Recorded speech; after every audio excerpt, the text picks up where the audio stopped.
The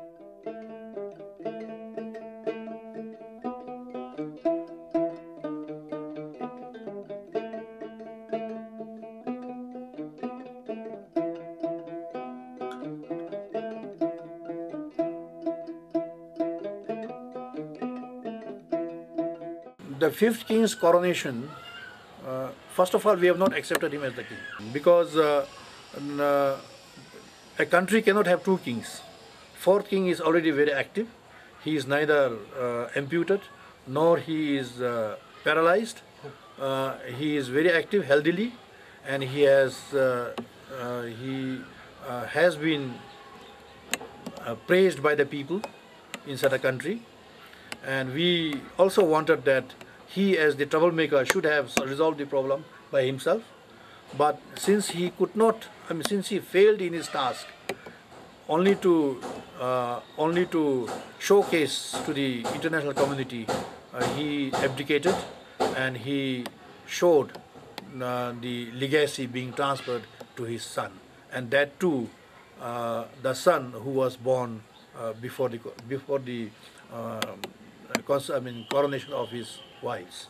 Chile omigi misu ngachara gyakapnale ta lakha chapdira beru thera tentani di namisami kache te ni ten dubni tenle kenka ngara bagdibe kade tata sagendi cha shunigi kelang damjayu. I don't know to what extent the fourth king would be able to fulfill the desire of these children, because we have 20 districts, and 20 districts are administered by 20 zongdas, and since we have 10 prince and princess, it is like going to be the king's representative in 10 ministries. So that could also happen, because already the king had appointed some of his daughters to look after the Monga region, some district regions like that. So from that point of view, it all depends on the people now, because people should be able to understand the changes being brought about by the fourth king and the continuation being given by the so-called fifth king. What we have learned is that even during the finalization of the constitution, when the ministers and when those people were asked to sign the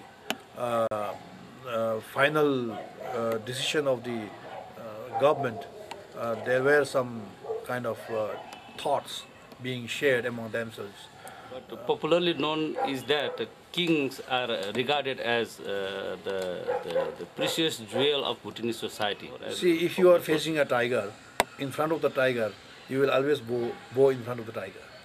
But at the back of the tiger, people will always talk about the tiger again, negatively that too. So about Bhutan's king also, I would say that yes, Jigme Singye Wangchuk as a king, people loved him. People consider him as a jewel, as a gem. But it is all because of his, on the other side, it's all because of his weakness that he had not been able to keep his family members of the queens under control, and they had expanded their wings of greediness in all sectors of public property, and that is how I think it backfired. And because until the last moment of the voting, they were confident of winning the seats, but at the last moment when the voting was counted, when they found that they were being derailed, I think it was really a shock for them. So will Bhutan remain as last Shangri-La under its constitutional monarchy? I think Bhutan was never a Shangri-La. It was a broken Shangri-La rather, because we had experienced several atrocities right from 17th century. The killing of Shabdungs, series of Shabdungs whether they were butchered or whether they were poisoned, whatever it is, killings were there. And that too, the person of the highest esteem.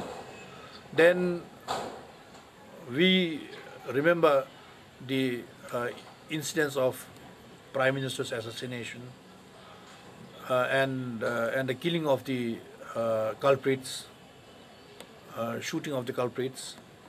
Then after that, again the political atrocities on the king's consort and victimization of innocent people later on in 1973 and 74. And then the major part of the incidents in 1989 onwards, which has left over 100,000 people totally victimized, stateless. So from this point of view, I would say that if ever Bhutan was a Shangri-La, maybe from the natural environment point of view, Bhutan was a Shangri-La and will remain a Shangri-La. But from the political point of view, I think Bhutan has been a broken Shangri-La ever since then.